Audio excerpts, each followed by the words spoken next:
अस्सलामुअलैकुम। Benazir income support programme BISP में new vacancies की अनाउंसमेंट हो चुकी है, वो भी ऑल ओवर दी पाकिस्तान से। आप पाकिस्तान के किसी भी शहर, किसी भी डिस्ट्रिक्ट्स में हैं, तो आप इन वैकेंसीज़ में ईज़िली ऑनलाइन अप्लाई कर सकते हैं। तालीमी काबिलियत की बात की जाए तो मैट्रिक और इसके अलावा अगर आपके पास कोई भी ग्रेजुएशन की डिग्री भी है, देन भी आप इन वैकेंसीज़ में ईज़िली अप्लाई कर सकते हैं। टोटल नंबर ऑफ वैकेंसीज़ की बात की जाए तो 2180 टोटल नंबर ऑफ वैकेंसीज़ की अनाउंसमेंट की गई है पूरे पाकिस्तान से। आपने किस तरीके से ऑनलाइन अप्लाई करना है, कौन-कौन सी पोजीशन के लिए कितनी नंबर ऑफ वैकेंसीज़ हैं और कितने परसेंट कोटा कौन से पाकिस्तान के सूबे के लिए है, इन तमाम सवालात के जवाबात इंशाल्लाह आपको आज की इस वीडियो में देखने को मिलेंगे। व्यूअर्स, सबसे पहले जो इनकी ऑफिशियल एडवर्टाइजमेंट है वो मैं आप सबके साथ A to Z, top to bottom, right to left तक अच्छे तरीके से रीड करके शेयर करूंगा। देन हम आपको इंशाल्लाह ऑनलाइन अप्लाई का मुकम्मल तरीकेकार भी बताएंगे किस तरीके से आपने ऑनलाइन अप्लाई करना है। तो इससे हम्बल रिक्वेस्ट, वीडियो का कोई भी पार्ट आप सब स्किप ना कीजिएगा। Government of Pakistan Benazir income support programme BISP की जानिब से ऑफिशियली जॉब्स की अनाउंसमेंट की गई है for a data entry executive, जो कि DEE की जॉब है, एंड सिक्योरिटी गार्ड की जॉब के लिए। जो कि सैलरी पैकेज की बात की जाए तो 50,000 रुपये आपको महाना सैलरी दी जाएगी और 10,000 रुपये आपको मंथली अलाउंस भी आपका दिया जाएगा। और नंबर सेकंड पे जो सिक्योरिटी गार्ड के लिए आपको 40,000 रुपये मंथली सैलरी प्रोवाइड किया जाएगा। सबसे पहले यहाँ पे डेटा एंट्री एग्जीक्यूटिव की जॉब है, जो कि DEE है। वैकेंसीज की बात की जाए तो 1528 नंबर ऑफ वैकेंसीज की अनाउंसमेंट की गई है एज पर दी मेंशन कैटेगरी बोलो, जो कि अभी आपको मैं इंशाल्लाह बताऊंगा। इसके लिए जो आपकी एज होनी चाहिए वो कम से कम 30 साल के दरमियान होनी चाहिए। रिक्वायरमेंट, क्वालिफिकेशन एंड एक्सपीरियंस की बात की जाए तो आपके पास 14 साल की तालीम होनी चाहिए, ग्रेजुएशन डिग्री, और उसके अलावा आपको पास android based application and the facility and the data based tools, मतलब आपको लास्ट भी चलाने आने चाहिए, जो कि डेटा बेस हमारे पास यूज़ होते हैं। फीमेल्स जो है इनको, अगर फीमेल्स जो कैंडिडेट्स हैं जिनके पास एक्सपीरियंस है, वो इंकरेज टू अप्लाई, वो इस पे लाजमी अप्लाई करें।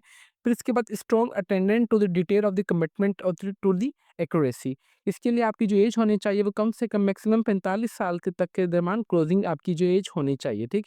इसका मतलब ये है कि 30 से लेके age limit 30 year to the closing date of the advertisement, आपसे 30, बेसिकली आप इसी चीज़ को फॉलो कीजिए कि जो आपके 30 साल के दरमियान तक आपकी ही एज होनी चाहिए। इसका मतलब ये है maximum age limit 45 year of the closing date. इसका मतलब ये होगा कि जो गवर्नमेंट सर्वेंट के हैं उनके लिए यहाँ पे जो है 45 साल तक की एज रिलैक्सेशन दी गई है।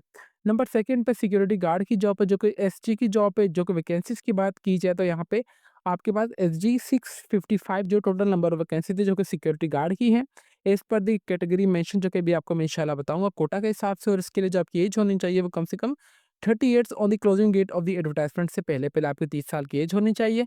तालीमी काबिलियत, आपके पास मैट्रिक, ओरिजिनल डाको सर्टिफिकेट होने चाहिए। प्रेफरेंस उनको दी जाएंगी जिनके पास रिलेवेंट एक्सपीरियंस होगा, और मैक्सिमम जो एज है आपके पास 45 ईयर तक वाले भी इसमें अप्लाई कर सकते हैं। फिर यहाँ पे कैटेगरी की बात की जाए तो DEE का मतलब इसका मतलब है डेटा एंट्री एग्जीक्यूटिव, और SG का मतलब है सिक्योरिटी गार्ड की जॉब। अभी पंजाब के लिए देख लें तो हमारे पास यहाँ पे DEE मतलब डेटा एंट्री एग्जीक्यूटिव के लिए 334 सीट्स हैं।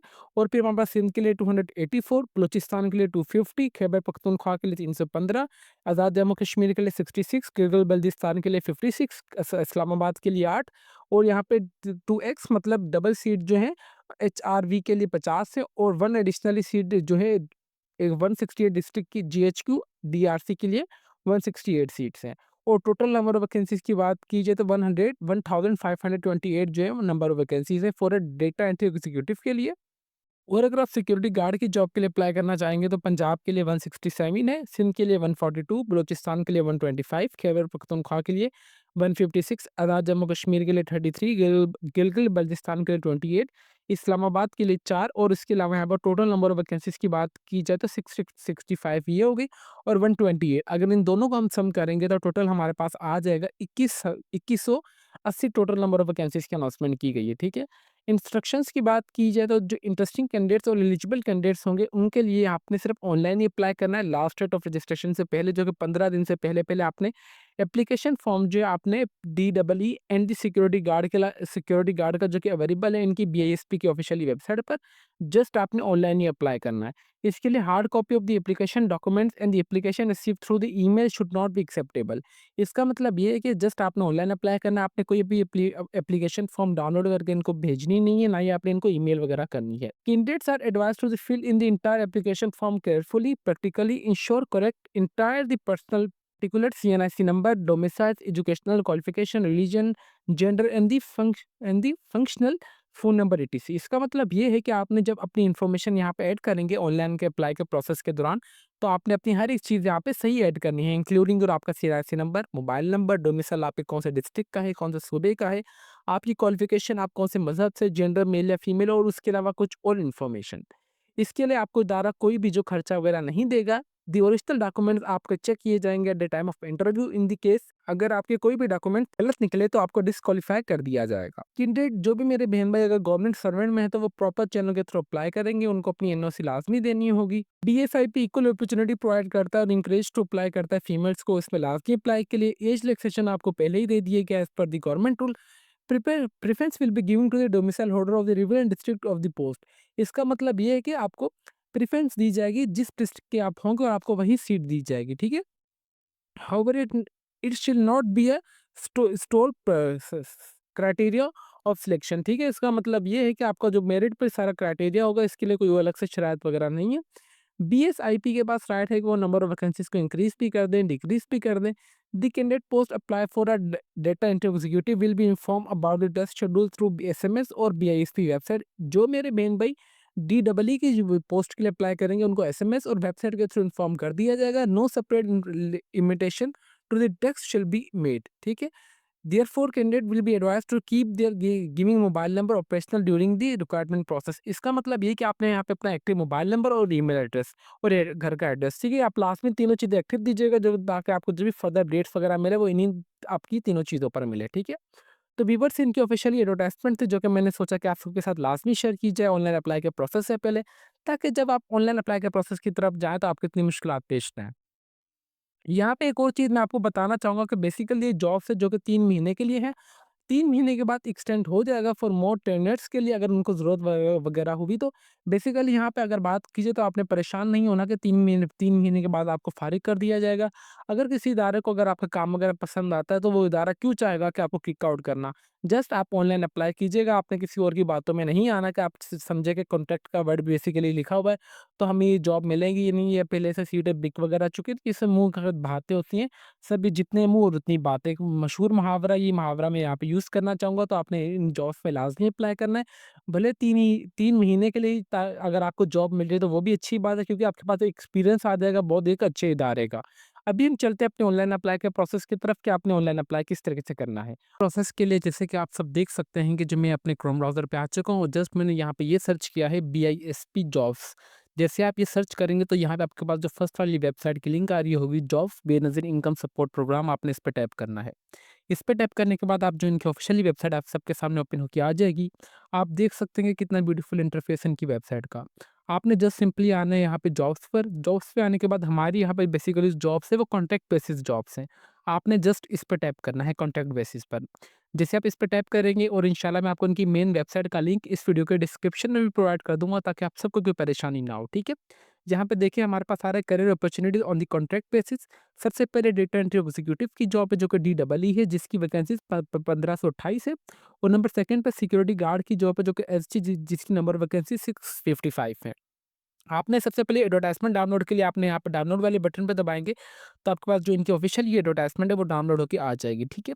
मैंने तो आप सबको इंग्लिश में advertisement A to Z, top to bottom, right to left तक अच्छे तरीके से रीड करके बता दी है। आप चाहें तो वहाँ से वीडियो को पॉज़ करके इंग्लिश में भी एडवर्टाइजमेंट वगैरह रीड कर सकते हैं। अगर आप चाहते हैं उर्दू में रीड करना तो यहाँ भी इन्होंने हर एक इन्फॉर्मेशन दी हुई है, ठीक है? अभी सिंपली ऑनलाइन अप्लाई के लिए यहाँ पे देखेंगे हमारे पास अप्लाई नाउ का बटन आ रहा है, आपने इस पे क्लिक करना है। जैसे आप इस पे क्लिक करेंगे तो आपके पास जो ऑफ़िशियली रजिस्ट्रेशन फॉर्म ओपन होके आ जाएगा। Benazir income support program celebration women empowerment, ठीक है? यहाँ पे देखिए BISP job application form for the DWE मतलब डेटा एंट्री एग्जीक्यूटिव के लिए एंड सिक्योरिटी गार्ड के लिए, जो कि कॉन्ट्रैक्ट बेसिस जॉब है, ठीक है? यहाँ से आप देख लें अच्छे तरीके से। सबसे पहले यहाँ पे पर्सनल इन्फॉर्मेशन आ रहा है। पर्सनल इन्फॉर्मेशन में आपने कौन सी पोस्ट के लिए अप्लाई करना चाह रहे हैं, आप वो पोस्ट सेलेक्ट करेंगे। मैं अप्लाई ये करना चाह रहा हूँ तो डीडबलई में इस पे टाइप कर दिया। फिर आप कौन से डिस्ट्रिक्ट से बिलॉन्ग करते हैं, आप यहाँ पे जितने भी पाकिस्तान के तमाम डिस्ट्रिक्ट की उनकी लिस्ट आ जाएगी, यहाँ से आप अपना डिस्ट्रिक्ट जो भी स्पेसिफिक होगा आप वो सिलेक्ट कर लेंगे। देन उसके बाद यहाँ पे आपने अपना मुकम्मल नाम एंटर करना है, जो भी आपका फर्स्ट नेम होगा। फर्स्ट नेम के बाद देन आपके वालिद साहब का नाम जो भी होगा आप उस वो भी एंटर कर सकते हैं यहाँ पे, ठीक है? वालिद साहब का नाम भी एंटर करना है। अगर फॉर एग्ज़ाम्पल मेरी जो बहनें हैं जिनकी शादी हो चुकी है और जिनका फॉर एग्ज़ाम्पल शनाख्ती कार्ड उनके हस्बैंड के नाम पे हो चुका है, तो वहाँ पे अपने हस्बैंड का नाम एंटर करेंगे। देन आपने डेट ऑफ बर्थ अपनी सिंपली इधर आएँगे तो आपकी जो भी डेट ऑफ बर्थ होगी कैलेंडर के हिसाब से आपने अपनी एंटर करनी है। फिर आप जेंडर मेल या फीमेल या ट्रांसजेंडर जो भी हैं आप वो एंटर कर देंगे। देन उसके बाद आपने अपना सीएनआईसी नंबर देना है, बराए मेहरबानी अपने पास यहाँ पे जो सीएनआईसी नंबर है विदाउट डैश एंटर करना है, ठीक है? सीएनआईसी विदाउट डैश एंटर करने के बाद आपका डोमिसाइल डिस्ट्रिक्ट कौन-सा है वो यहाँ पे एंटर कर देंगे, जो भी होगा आपका रैंडमली। देन उसके बाद इट्स अ हम्बल रिक्वेस्ट यहाँ पे आप अपना मोबाइल नंबर और ईमेल एड्रेस, ये दोनों चीज़ें आप एक्टिव दीजिएगा ताकि आपको जो भी फर्दर अपडेट्स वगैरह आए ना वो आपको इन्हीं दोनों चीज़ों पर आएँ, ठीक है? ये द पर्सनल इन्फॉर्मेशन ऐड करने के बाद यहाँ पे देखेंगे पर्सनल इन्फॉर्मेशन में आपके पास ये तमाम इन्फॉर्मेशन हो चुकी है। देन अभी हम आएँगे एजुकेशन इन्फॉर्मेशन में। एजुकेशन इन्फॉर्मेशन में सबसे पहले एसएससी है मतलब सेकेंडरी स्कूल सर्टिफिकेशन। आपने मैट्रिक कौन से साल में मुकम्मल किया, आपने उस साल का नाम, कौन से बोर्ड से आपने की है, क्या डिवीज़न आया आपका और आपने स्पेशलाइज़ेशन किसमें की है। फॉर एग्ज़ाम्पल अगर आपने जो है मैं यहाँ पे बैक कर लेता हूँ थोड़ा-सा आई थिंक मेरे से रॉन्ग टैब अच्छा ये देखें रॉन्ग टैब हो चुका था दूसरी वेबसाइट का। स्पेशलाइज़ेशन इफ एनी इसका मतलब ये है कि आपने साइंस में की है, किसमें की है अपनी या ब जनरल आर्ट्स में किया आपने वो डिसिप्लिन यहाँ पे एंटर कर देंगे। सेम एज इट इज़ आप इंटरमीडिएट के लिए आएँगे, आपने इंटरमीडिएट कौन से साल में मुकम्मल की है, कौन से बोर्ड से की है, क्या डिवीज़न आया आपका, आपने प्री इंजीनियरिंग में की है, प्री मेडिकल में, कॉमर्स में किया, वो यहाँ पे एंटर करेंगे। फिर उसके बाद यहाँ पे अगर आपके पास कोई भी 16 साल की तालीम है या 14 साल या 16 साल की तालीम होगी, आप वो एंटर करेंगे। फॉर एग्ज़ाम्पल मेरे पास 16 साल की तालीम है, यहाँ पे मैं 16 साल लिखूँगा। कौन से साल में मैंने मुकम्मल की है अपनी ग्रेजुएशन, कौन सी यूनिवर्सिटी से की है, क्या डिवीज़न आया मेरा और मैंने किस डिसिप्लिन में की है। फॉर एग्ज़ाम्पल मेरी जो ग्रेजुएशन है बीएससी कंप्यूटर साइंस है, तो मैं यहाँ पे वो लिखूँगा, आपकी जो भी एक्स्ट्रा ज़ेड होगी आप यहाँ पे वो एंटर कर देंगे, ठीक है? उसके बाद अगर आपने कोई भी मास्टर्स वगैरह का डिसिप्लिन भी किया हुआ है, वो भी आप इन्फॉर्मेशन अपनी यहाँ पे इज़िली ऐड कर सकते हैं, ठीक है? मास्टर्स आपने कौन से साल में मुकम्मल की है, कौन-सी यूनिवर्सिटी से की है, क्या डिवीज़न है आपका और आपने स्पेशलाइज़ेशन मास्टर्स में किसमें किया, आप वो एंटर कर देंगे, ठीक है? देन उसके बाद आपका रिलेटेड एक्सपीरियंस आ रहा है। अगर आपके पास किसी भी दायरे वगैरह का एक्सपीरियंस है तो ठीक है, अगर आपके पास नहीं है, तो आप इस चीज़ को छोड़ भी सकते हैं। सबसे पहले आपने उस इदारे का नाम यहाँ पे एंटर करना है, आपके पास कौन से इदारे का है, आपकी वहाँ पे कौन-सी पोज़ीशन थी, कितने टाइम से कितने टाइम तक आपने काम किया, आप वहाँ पे रेगुलर थे या टेम्परेरी थे, आप वो एंटर कर देंगे ये, ठीक है? ये एंटर करने के बाद फिर यहाँ पे आ रहा है कि एनएसईआर एक्सपीरियंस की बात आ रही है। यहाँ पे देखिए ऑलरेडी सर्विस इज़ एनएसईआर और डीईए और नॉट स अगर आपने पहले से कोई काम वगैरह कर रहे हैं तो ठीक है, अगर आप नहीं कर रहे तो सिंपली आपने इस पे नो कर देना है। नो करने के बाद यहाँ पे एम्प्लॉयी नेम आ रहा है, जॉब टाइटल आ रही है। यहाँ पे सिंपली इसका मतलब ये है कि एनएसईआर एक्सपीरियंस यहाँ पे आपको ऐड करना है। ऑलरेडी सर्विंग एनएसईआर, एसडीईआर और एसजी आप अगर पहले से एनएसईआर में काम कर रहे हैं तो ठीक है, अगर आप नहीं कर रहे तो आपने से सिंपली नो भी कर सकते हैं। यहाँ पे आपने सिंपली नो कीजिएगा। नो करने के बाद आपको ये तमाम इन्फॉर्मेशन डालने की ज़रूरत नहीं है। अगर आप कर रहे हैं तो आप येस करेंगे। येस करने के बाद आपने एम्प्लॉयी नाम, अपना नाम, आपकी वहाँ पे कौन-सी पोज़ीशन है, कितना टाइम से आप काम कर रहे हैं वहाँ पे और आपकी वहाँ पे कौन-कौन सी रिस्पॉन्सिबिलिटीज़ थी, आप वो एंटर कर देंगे, ठीक है? अगर फॉर एग्ज़ाम्पल आप नहीं कर रहे तो आपने यहाँ पे लिख देंगे नो, ठीक है? नो करने के बाद ये इन्फॉर्मेशन आप भले आपके सामने शो होगी बट आप एंटर नहीं करेंगे। फिर यहाँ पे आ रहा है कि सर्व इन पास्ट या पास्ट में कर चुके हैं काम या अभी आप कर रहे हैं या पास्ट में आप कर चुके हैं, देन भी आप इन्फॉर्मेशन यहाँ पे ऐड करेंगे। अगर आपने काम ही नहीं किया तो आप सिंपली नो कर देंगे। देन उसके बाद एड्रेस आ रहा है, एड्रेस में सबसे पहले आपका जो भी पोस्टल एड्रेस होगा ना आप वो एंटर करेंगे और परमानेंट एड्रेस। देखिए परमानेंट एड्रेस वो होता है बेटा जो कि आपके सीएनआईसी कार्ड के पीछे लिखा होता है। अगर आपका परमानेंट एड्रेस और पोस्टल एड्रेस ये दोनों चीज़ें सेम है तो आप यहाँ पे अपना मुकम्मल एड्रेस एंटर कर देंगे। एड्रेस एंटर करने के बाद यहाँ पे अटैचमेंट आ रहा है जहाँ पे आपने अपनी सीवी अपलोड करनी है। तो इट्स अ हम्बल रिक्वेस्ट यहाँ पे जो आपने अपनी सीवी अपलोड करनी है, बराए मेहरबानी प्रोफेशनल और मॉडर्न और टू द पॉइंट आपकी जो सीवी होनी चाहिए, ठीक है? मैंने ये तीनों वर्ड इसलिए जी आप सबको बताएँ कि professional, modern, to the point देखिए आप किसी भी जॉब वगैरह के लिए अप्लाई करते हैं ना, तो सबसे पहले जो भी आपको कॉल लेटर आती है, तो first impression is your last impression आपकी सीवी देखकर ही आती है। तो आपकी जितनी सीवी मेंटेन होगी, अपडेटेड होगी, तो आपके इतने ज़्यादा ही चांसेज़ होंगे रिकमेंडेशन के, ठीक है? अगर आपको खुद से सीवी बनानी आती है तो वेल एंड गुड है। अगर आपको खुद से सीवी बनाने नहीं आती तो ये हमारा व्हाट्सएप नंबर है, आप हमसे चाहें तो राब्ता करके हमसे भी सीवी बनवा सकते हैं, बिल्कुल से मुनासिब से चार्जेज़ में, ठीक है? अभी आप समझ लें हिंट मैं आपको दे रहा हूँ, बिल्कुल मुनासिब से चार्जेज़ में। जे अंडरटेकिंग को आपने रीड करना है, इस पर टिक करने के बाद जस्ट आपने सबमिट फॉर्म पे दबाना है और आपकी जो एप्लीकेशन है, ये सक्सेसफुली सबमिट हो जाएगी। बीआईएसपी जॉब एप्लीकेशन फॉर्म के लिए या कौन-सी पोजीशन के लिए आप अप्लाई करना चाह रहे हैं, सिक्योरिटी गार्ड के लिए, डेटा एंट्री एग्जीक्यूटिव के लिए जो कि कॉन्ट्रैक्ट बेसिस जॉब है, उसके लिए आपका ये एप्लीकेशन फॉर्म है। सिंपली सबमिट हो जाएगा। उम्मीद करते हैं कि आप सबको कंप्लीट अप्लाई का प्रोसेस समझ आ चुका है। अगर आपसे अप्लाई हो रहा है तो ठीक है, अगर आपसे एप्लीकेशन फॉर्म सबमिट नहीं हो रहा या आपकी तरफ नेट का इश्यू है या आपको कोई चीज़ समझ नहीं आ रही है, अगर आप हमसे अप्लाई करवाना चाहते हैं तो हमारा ये ऑफिशियली व्हाट्सएप नंबर है, जो कि 0342353786 उमर अली के नाम से मेरा ये व्हाट्सएप नंबर है। आप चाहें तो हमसे रब्ता करके हमसे भी ऑनलाइन अप्लाई करवा सकते हैं, वो भी बिल्कुल मुनासिब से चार्जेस में, ठीक है। हम इतनी ज़्यादा फीस चार्ज नहीं करते, बिल्कुल मुनासिब से जो हमारे बेसिक राइट्स होते हैं उस हिसाब से हम आपकी तमाम इन्फॉर्मेशन लेते हैं। देन हम आपको तमाम मटेरियल की जो भी इन्फॉर्मेशन हम डालते रहते हैं, हम आपको पिक्चर्स वगैरह अपलोड भी आपको सेंड भी करते रहते हैं कि काइंडली आप चेक कर लें कि हमने जो जहाँ पे डेटा आपकी डाली है वो बिल्कुल सही डाली है या नहीं। सबमिट करने से पहले आप चाहें तो उसमें एडिटिंग वगैरह करवा सकते हैं। और इंशाल्लाह मैं आपको उनकी वेबसाइट का लिंक इस वीडियो के डिस्क्रिप्शन में प्रोवाइड कर दूंगा, ताकि आप सबको कोई परेशानी ना हो। उम्मीद करते हैं कि आप सबको कंप्लीट अप्लाई का प्रोसेस समझ आ चुका होगा। इसके अलावा अगर आपकी कोई भी क्यूरी वगैरह हो, जो कि हमारा फेसबुक पेज जो कि let's learn with Umar Ali के नाम से, आप चाहें तो यहाँ पे पोस्ट कमेंट और मैसेज के थ्रू भी पूछ सकते हैं। हम आपके तमाम सवालात के जवाब देते रहेंगे with the passage of time. तो अभी तक भी अगर आप हमारे चैनल पर नए हैं तो चैनल को लाजमी सब्सक्राइब कर लीजिए और बेल आइकन को दबा दें, ताकि हमारी हर आने वाली इन्फॉर्मेटिव वीडियो का नोटिफिकेशन आप तक ईजिली पहुंच सके। तो फिर मिलते हैं नेक्स्ट वीडियो में। तब तक के लिए अपनी दुआओं में हमें बहुत ज़्यादा याद रखें। अल्लाह हाफिज़।